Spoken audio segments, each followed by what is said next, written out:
Welcome to the Game of Risk, everyone. I'm your host, OliveXC, a top player at this game. And today we are doing Tutor Tuesday, where I review a subscriber game and help them and you, the viewer, get better at the game of Risk. And today we are reviewing a game from Vampire Chicken, a grandmaster-ranked Risk player and very big Risk content creator and chess creator. So make sure to check them out in the description in their channel after this game. They are the blue player. And what I love about Vampire Chicken is his style is so different than mine.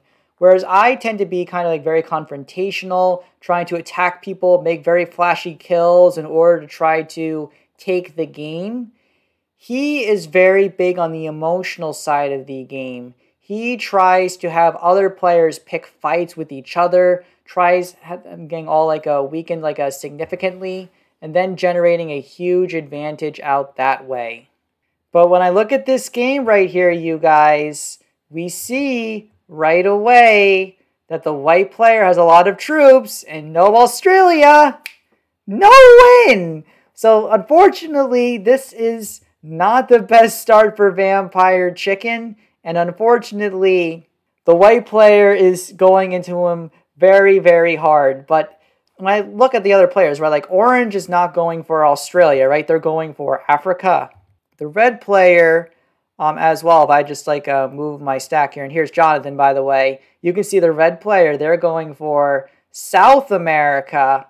Honestly, you just have to defeat one player to go for it. And honestly, I think Jonathan Tron should hit it, and Vampire Chicken does go for the attack. Beautiful move, and basically the orange player's game is done here. And we can see as well, blue is asking orange to use their 3 to attack one of his territories. So that way he'll be able to take Australia easier in the next turn. Beautiful, beautiful move. So that way, as the game keeps on developing, eventually the green player will take over North America. The purple player will take over Europe. The orange player will take over Africa. And red has already taken over South America. White will get absolutely fricked and will get eliminated from the game. And our protagonist will get a pretty early Australia that hopefully they can push to an advantage for themselves while establishing very good relationship with the orange player.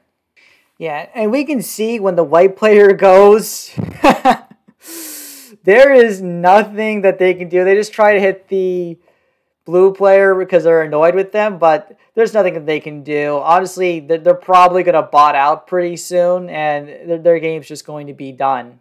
And you got to remember, right, as Vampire Chicken, with him reading the other players, I think it's very safe to be taking Australia now. Because, again, you've already established that you have a good alliance with the orange player, so they're not going to be attacking you, but they want to get Africa. They helped you get Australia. The red player, they already have a continent, so there's no reason for them to be invading you in any way, shape, or form. The green player is the only one that really could be invading you easily, right? But they could make this a 9, then attack this, making an 8, then doing an 8 on 8, which is about like a 40% chance of being successful. But that certainly isn't like too crazy at all to be happening. But green's been placing all their troops in North America because they want to get that continent. So they're not doing anything. And purple, well, they're just taking over Europe for themselves. So why would they be attacking you in Australia? So when you're really reading and understanding the other players and their overall motives, but white, and you can see this by the way that it's moving, the white player has botted out, you guys. They gave up because they knew they couldn't get anything, and because Vampire Chicken bopped them super, super hard. Bop, bop, bop. Absolutely love it.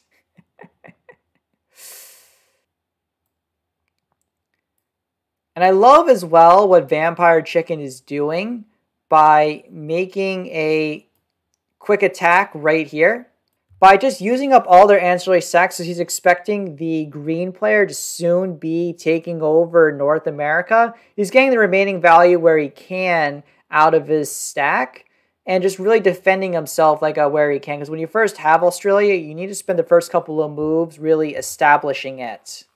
And also, I really like what the orange player is doing, quickly and immediately establishing their continent for themselves in Africa. They have more than enough troops to defend it, as they really didn't antagonize the other players, and they're in a good spot.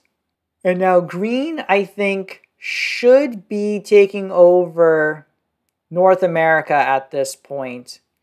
The only problem is the South America player only has one stack here, and they're going to have almost nowhere else to attack. Like, they are doing the right thing leaving their 14 here to avoid being confrontational to the South America player, and they're just leaving light guards in the remaining locations. But I am a little worried because the South America player failed to create an exterior stack. That's normally a recipe of disaster to cause tension between the North America and South America players. But Vampire Chicken, he has a set, and I think he should be making a move right now to be taking over and out the white bot, his nemesis from this game. So he lost a 1, but he won the 5v2, and now we get to why I set up this video for Tutor Tuesday. Everything before was super standard, but after trading in right here, you guys, Vampire Chicken does not fortify back. He leaves his troops on the Middle East. This is absolutely freaking insane right here. What does that do? It takes up space. Like, what do I mean by it taking up space? Well, look what happened. The red player just invaded the green player in North America. Because, again, since the red player made a mistake failing to create an exterior stack for themselves within South America, well, where else are they going to go? Are they going to attack this one right here and then try to move out? Like, are they going to try to escape from Europe where the purple player is already defending themselves pretty heavily? No. When you think about this, when the board gets stabilized in like a 4 or 5 player situation where every side has like a one continent for themselves and the board is in a sense of stability, where's the escape valve where things move back and forth? What's like that most important territory that connects everything together on the board? That's the Middle East. That's what allows the Africa player an escape valve to really move their troops out into Asia, to really get the mobility out of their territory. Europe to get one of their main like attack paths to move around, and a natural trading an outpost with the African player to have a good alliance with. It's what allows a South America player to move their troops out of the way. It doesn't really affect the North American player, but you're already affecting so many other continents. And if there truly becomes like a 4-player situation where everyone is owning their own continent, suddenly you're not getting trapped in Australia where like you have your troops all on the Siam, Indonesia area and you're blocked off in India and China. Instead, you're always able to attack a player any given turn. But it's more than that, right? Because the board gets all like cramped and locked up at any given time, what are the other players going to do? Well, immediately, one thing that can happen is the orange player may lose like their stack in Asia at some point. And if this happens, the orange player may start attacking the red player or the purple player. That causes tension. They're not going to blame you, right? It takes a really big, deep thinking player to recognize that. Red's going to probably keep attacking the North America player. That also helps you. And now this is great. Purple's just gone offline. And look what's happening, you guys. Vampire Chicken hasn't made any attacks on any of the given players. All he is doing on a given turn is making sure that he's not getting like attacked at all from the bot, and he's just single stacking on the Middle East. And when there's a strong bot in the game that also holds a continent for themselves, some of the strongest continents in the game, I think, are the ones that are naturally enclosed that you can defend easily. I think South America is good with a bot, and Australia is good with a bot because it's very easy to hold and defend against them. North America is kind of in the middle position because normally with South America defending like their borders, you only have to defend 2 areas of the board, and that can actually work out pretty well. But the weakest continents would be the Europe and the Africa area because you have to defend against 3 areas in Europe and 3 areas in Africa. So it's very likely the bot's going to break through, or you're going to have to defend yourself in so many ways, or you're going to lose the ability to attack. But look at this. Look at this. Look at the tension that is resulting in the game right now. Orange is attacking red, red's attacking green. All the players are hitting each other back and forth, you guys. And what is happening to Vampire Chicken? Nothing. He is almost leading in troops and just laughing to himself maniacally, where he is just slowly sitting back and dominating this game. It's honestly just a beautiful, kind of like work of art to see the game like innovating like this. So honestly, what even counters this whole crazy Middle East strategy right here, where you just take up space and hope the other players attack each other? Well, if you fail to take out the South America position in Asia, or the South America is able to break out and get into the middle of the map, there's a high chance that they may choose to invade you and break your region. Especially if you're not able to access it right away, if you're blocked off in the Afghanistan and India area because they attack from China inwards. Because again, there's no reason for the South American player to be allied with the Australian player. And the North America player could also choose to be a little bit confrontational.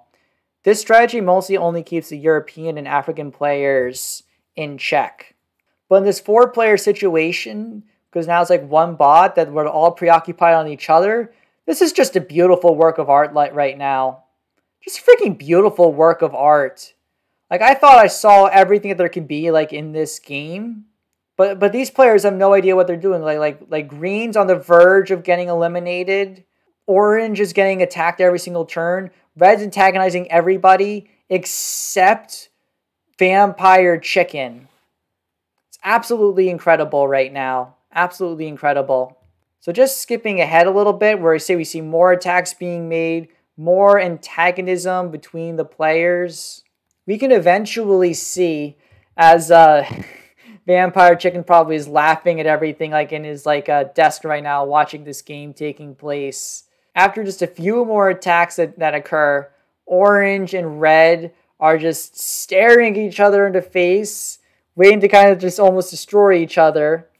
And Orange just wants to nope out of there and starts hiding for himself in Madagascar, which is hilarious. Oh my gosh. I'm absolutely loving this right now. And Green, recognizing this tension, is now trying to take over North America to stabilize themselves. But again, look at the other players, right? They're basically all going back and forth, hitting each other over and over again. And what's Vampire Chicken doing? Just freaking sitting there. This is absolutely incredible, the way that these attacks just keep going. He's being the conductor, the maestro. He's being the puppet master out of everything. And you can see once his stacks get a little bit big, a little technical detail that I really like that he does is that he leaves his stack as a 20. So he has his main stack on the Middle East, but he starts making his other stack a little bit stronger because as the troop sizes get a little bit bigger and bigger, you want to make it a little bit more of a disincentive to be breaking, especially when there's a bot that could have, if they're very Asia focused, you don't want them then breaking through you and then going through into Australia. So a really nice technical detail that he does right here. I personally really enjoy it. But moving slightly ahead now to the red player, because this is the next little moment of the game here.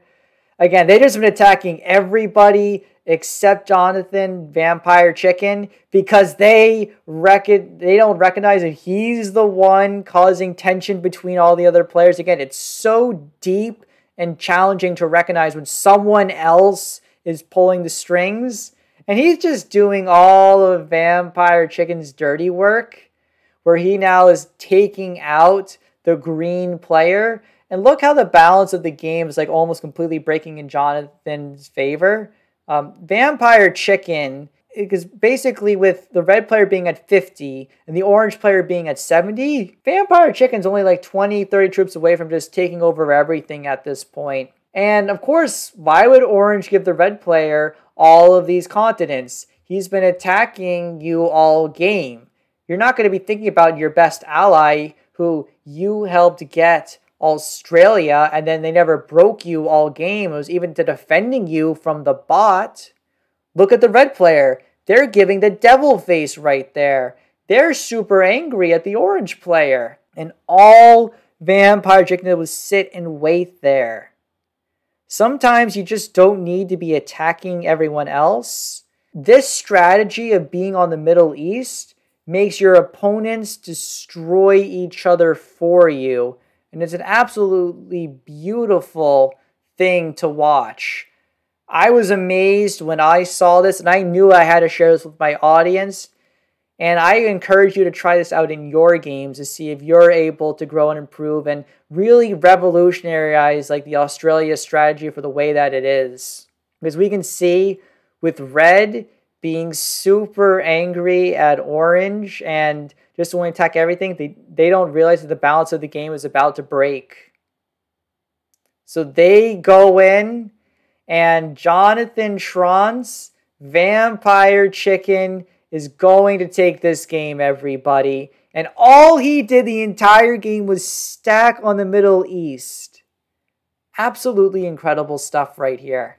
So just going to Vampire Chicken's turn, we can see him slowly and efficiently clean up all the other players, saving his wild card. And he chooses to take out orange because he's not exactly sure what they're going to do. But now it's just a very, very easy cleanup of the bot. Beautiful stuff. And thank you to Vampire Chicken for showing me this game and sharing it on his YouTube channel. Make sure to check them out after this. We can see that cleaning up the bot is very simple, especially for a man of Vampire Chicken's capabilities. And guys, if you're enjoying this content, please consider subscribing and following me on Twitch. But this is OliveXC signing off.